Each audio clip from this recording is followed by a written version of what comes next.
श्री स्वामी समर्थ। मी मोहिनी विजय निंबाळकर तुमचं आपल्या यूट्यूब चॅनलमध्ये खूप खूप स्वागत आहे। आजच्या व्हिडिओमध्ये आपण बघणार आहोत की 25 जुलै 2025 ला श्रावण मास सुरू होत आहे। त्याआधी काढा घरातून ह्या 3 वस्तू। 25 जुलै 2025 पासून श्रावण महिन्याची सुरुवात होत आहे। चातुर्मासातील सर्वश्रेष्ठ महिना म्हणजे हा श्रावण महिना। आषाढी अमावस्या झाली की व्रतवैकल्यांना सुरुवात होते। ऊन पावसाचा खेळच जणू सुरू होतो। श्रावण महिना हा शिवशंकरांना समर्पित आहे। त्यासाठी अनेक व्रत केली जातात, उपवास केले जातात आणि भरपूर साधना देखील केली जाते।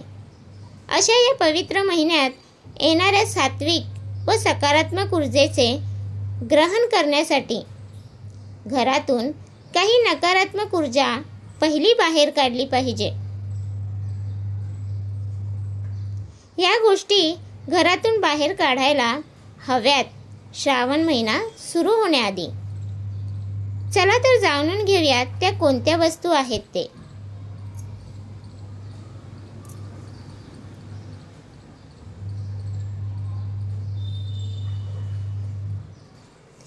वास्तुशास्त्रानुसार घरातील वस्तूंचा आपल्या जीवनावर सकारात्मक व नकारात्मक परिणाम होत असतो।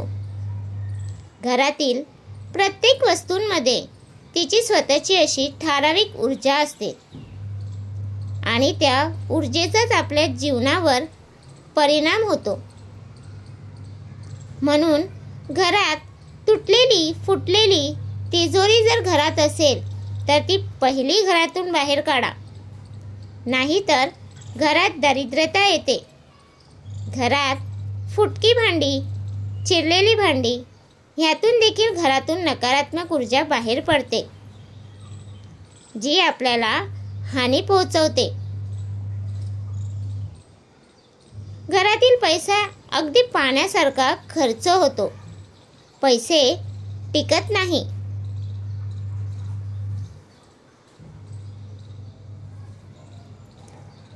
देव्हाऱ्यात खंडित, तुटलेले, फुटलेली मूर्ती किंवा फोटो ठेवू नये।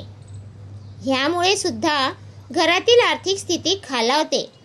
म्हणून अशा मूर्ती किंवा फोटो वाहत्या प्रवाहात सोडून द्याव्यात व त्या जागी नवीन मूर्तीची स्थापना करावी। घरात आपल्या भंगार किंवा इतर पसारा ठेवल्याने आपल्या प्रगतीमध्ये अडथळे निर्माण होतात। ज्या गोष्टींची घरात गरज नाही त्या वस्तू घरातून लगेचच बाहेर काढाव्यात। छतावरील भंगार तुमच्या घरात दरिद्रता आणण्यास कारणीभूत ठरते।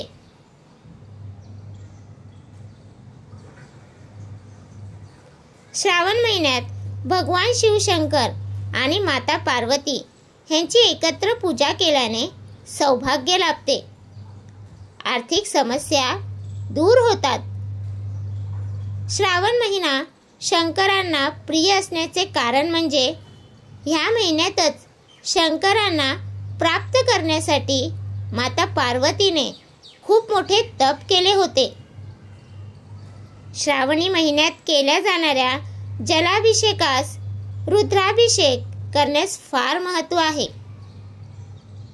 जर शिवपूजन करणे शक्य नसेल तर फक्त एक बेलाचे पान जरी तुम्ही पिंडीवर वाहिले तरी तुम्हाला पूर्ण पूजेचे फळ मिळते।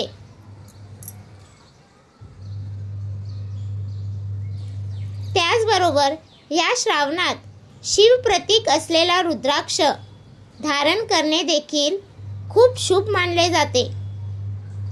तर तुम्हाला हा माझा व्हिडिओ कसा वाटला प्लीज कमेंट करून नक्की सांगा। व्हिडिओ आवडल्यास लाईक करा, कमेंट करा आणि शेअर करायला विसरू नका।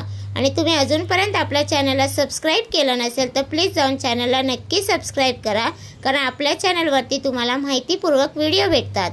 तर भेटूया उद्या एका नवीन व्हिडिओसोबत। श्री स्वामी समर्थ।